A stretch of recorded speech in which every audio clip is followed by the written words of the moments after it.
Pada kesempatan ini, saya bersama dengan salah satu mahasiswa Yarsi yang bernama Muhammad Faras Afif akan membawakan suatu presentasi yang berjudul Hiperplasia Sebasea. Untuk kasusnya, jadi ada seorang laki-laki Kaukasia berusia 46 tahun dengan kondisi mengeluh munculnya erupsi asimptomatik di wajahnya ketika setelah penggunaan 2 minggu prednison dengan dosis 40 mg per hari. Dan untuk gambarannya tadi ketika gambaran di dahinya, di sini terlihat papul-papulnya ada banyak, ukurannya kisaran 1-3 mm.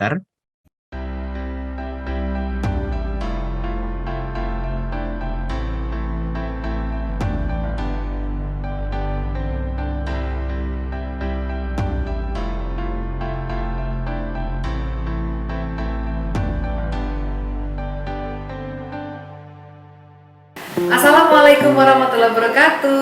Halo, apa kabar pemirsa semuanya?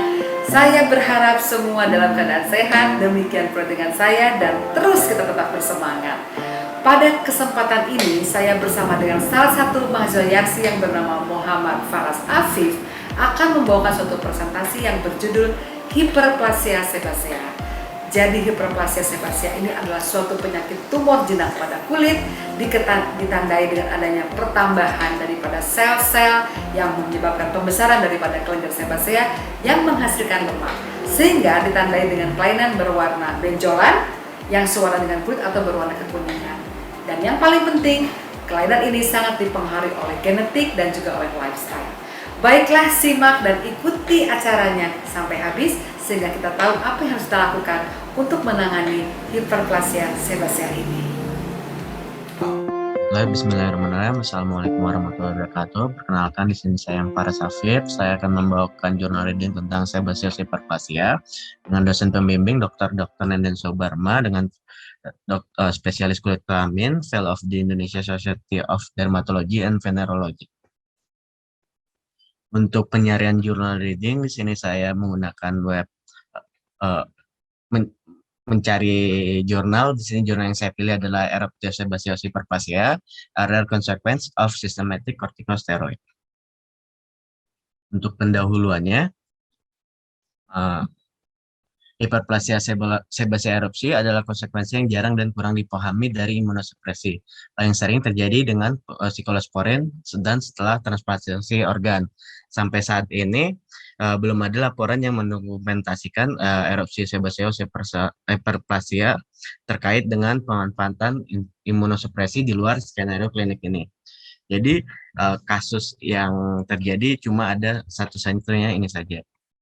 Untuk kasusnya, jadi ada seorang laki-laki Kaukasia berusia 46 tahun dengan kondisi mengeluh munculnya erupsi asimptomatik di wajahnya ketika setelah penggunaan 2 minggu prednison dengan dosis 40 mg per hari.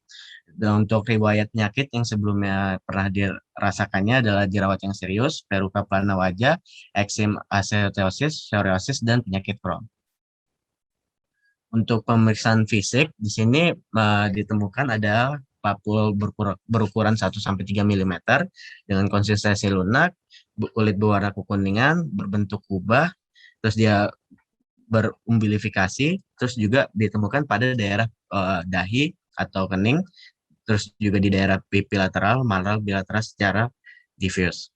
Ini untuk gambarannya tadi ketika gambaran di dahinya, di sini terlihat papul-papulnya ada banyak, ukurannya kisaran 1-3 mm. Sini gambaran papul-papul di daerah pipinya.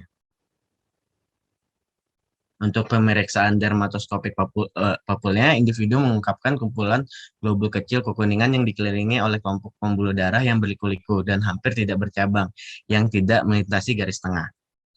Untuk biopsi SEF, ini dilakukan untuk mengkonfirmasi dan menunjukkan lesi berbentuk kubah dan dengan individuum dilatasi sentral yang melekat pada beberapa lobus kelenjar sebaceus. Nah, ini dari sini kita lihat dari hasil biopsi terlihat bahwa kelenjar sebaceanya berproliferasi. Normalnya kelenjar sebaceanya tidak sebanyak ini, tapi di sini dilihat dia menjadi banyak dan menjadi besar. Terus juga terjadi hiperpigmentasi di pinggir-pinggirannya. Ini terjadi di batas kulit infundibulum. Kulit sendiri dibagi menjadi 3 bagian, yaitu infundibulum, isthmus, dan bulb. Untuk Diskusinya di sini hiperplasia sebasea adalah proliferasi jinak umum dari kelenjar sebasea yang mempengaruhi orang dewasa, parubaya hingga orang tua. Namun ini juga bisa terjadi di segala umur. Untuk anak baru lahir juga biasanya ditemukan. Terus juga bisa ditemukan di daerah dahi dan wajah tengah. Terus juga histopatologi biasanya menunjukkan peningkatan jumlah lobular kelenjar sebasea yang membesar yang berasal dari daerah ventricular folikel rambutnya. Untuk kenapa bisa terjadi, jadi penurunan kadar androgen yang berhubungan dengan bertambahnya usia dianggap sebagai pemicu utama perkembangan hiperplasia sebasea. Saat kadar androgen menurun, begitu pula dengan tingkat pergantian sebosit. Nah, pergantian yang lebih lambat ini menyebabkan akumulasi sebosit di kelenjarnya sehingga mengakibatkan kelenjarnya berhiperplasia. Untuk faktor tambahan yang terjadi berkontribusi terhadap hiperplasia ini adalah peningkatan paparan sinar ultraviolet, insulin, hormon perangsang tiroid, dan kadar hidrokortison. Untuk kesimpulannya, ini adalah kasus pertama yang dilaporkan dari hiperplasia sebasea erupsi pada pasien Crohn yang diobati dengan monoterapi prednison. Untuk presentasi serupa telah dilaporkan, tetapi tidak adanya pasien transplantasi organ pada imunosupresan. Terus juga penting bagi dokter untuk mendidik pasien tentang bagaimana efek samping yang jarang terjadi. Potensial ini ketika melalui kursus prednison. Karena sifat merusak dari kondisi jinak ini mengkhawatirkan beberapa pasien dan pilihan pengobatan terbatas. Untuk referensinya, saya menggunakan jurnal dari Ranasin GC et al. Sekian presentasi dari saya. Assalamualaikum warahmatullahi wabarakatuh. Demikianlah tadi presentasi tentang hiperplasia sebasea. Semoga bermanfaat, dan pemirsa yang mempunyai kelainan seperti itu jangan khawatir, karena kelainan ini masih dapat ditangani dengan baik. Dan jangan lupa subscribe, like, share, dan komen. Wassalamualaikum warahmatullahi wabarakatuh.